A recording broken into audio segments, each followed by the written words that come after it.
ભુજમાં સાતમ આઠમના મેળામાં શ્રી રામકૃષ્ણ મઠ દ્વારા ધાર્મિક પુસ્તકોનો સ્ટોલ દર વર્ષે કરવામાં આવે છે। સ્ટોરી રિપોર્ટ બાય દર્શન મહેતા, ભુજ।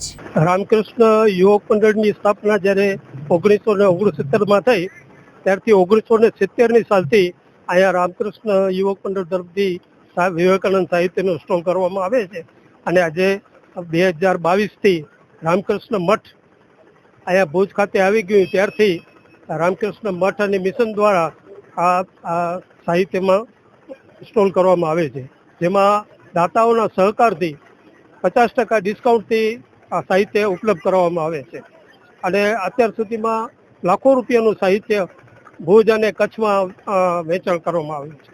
અમારો અનુભવ છે એટલા વર્ષોથી કે અમે જ્યારથી 50% ડિસ્કાઉન્ટ કર્યું છે ત્યારથી અમારું વેચાણ ડબલથી ઉપર થઈ ગયું છે અને એ રીતે વિવેકાનંદને પણ લોકો વાંચે છે।